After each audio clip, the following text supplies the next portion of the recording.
Alright, so for this video we've got the Rat King full process. Basically just getting to the sketch right here. Um, Nothing super crazy. I went ahead and started with a background in gray. I just broke it up with like some cloud brushes to create some noise. And then I did something I don't normally do because I like working in line. I actually worked in form first. So I worked volumetric, just kind of blocking out with my brush and opacity to basically just block out the character, and figure out my composition and, just looking at shape elements and seeing, what I do and don't like about it. Obviously you see me, then get into the line aspect of things and just going back through and sketching things. You can see now I'm working on the rats in the background, and these are not as important to me to go ahead and work out volumetrically. I felt totally confident in just going in there and working them out linear. This pretty much creates a situation where I have just full range of control to just create them as I wish and not really have to feel constrained any further than you'd be. I'm working in grisaille, black and gray. This is one of a few ways that I like to work, but for this particular illustration, this is a keynote, when I like to work quicker, I tend to work this way. So working in this grisaille black and gray method, you can work really quick by just focusing on your values first and establishing your shadows, your midtones, just basically your light sources, and get into a situation where the values are the only thing that you're focusing on in the image. So this way you're not worrying about dealing with value and color at the same time, because that can be hindering. I do work that way as well and enjoy it. That would be directly into color. But this way, when I want to work faster and I don't want to think too hard about things, this is a lot better. So now you see I'm actually washing in some colors into the grisaille. This is basically just approaching it as if I would in real life. If I was working on a canvas, I'd want to get rid of, all the white on the canvas using a grisaille method or Brunei, which is working in brown tones. It just depends on whether you want your base to be cool or warm in your painting. But for most stuff, working monochromatically in the neutrals of just black and gray is going to be enough to, wash some colors and stuff in there. And it's gonna turn out great because you can gradually build your color up. A keynote in the color situation is it doesn't take a lot of color to go a long way. So a little bit of color goes a long way when working out of black and gray. You don't really need a lot of color to do what you need to do. And if you do need to put focus on certain things, you can always ramp the saturation and color up in those particular areas of focus. Right now I'm getting into the main rendering aspect of the image, and this is really the meat and potatoes of things, and where the whole thing is just really gonna become a time game. And you can see I'm just reiterating on the lights and the darks that I've already put into the image. Working digitally, we have the amazing ability to be able to color sample out of our image, which is something that we can't do in real life, which I just got the brutal and humbling reminder of recently, going back to traditional painting and oil painting to be exact, where I wish I could do this, but unfortunately it's not possible. But in digital painting, that's what also speeds up the process, is because you can set your values, you can lay in your colors, and then you can resample whatever you need. If you need a darker, version of that color, whatever, everything's going to most likely be found within that image. And using opacity and stuff with your brush, you can create all those different tones via pressure, just with your stylus. So this is working on a desktop in Photoshop on an old Wacom tablet. A lot of people think this might be Procreate, but it's not.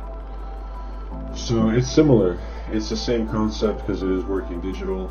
And yeah, so I'm going to go ahead and cut right here and kind of just let this play out and evolve more, because there's really not much more to talk about at this point, or at least I'm not willing to talk about at this point. So yeah, we'll go ahead and cut that, and I'll be back on to explain some of the rest of it.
So in this part of the image, I'm basically starting to finish up the piece, and you can see that the image has come a long way from where it began.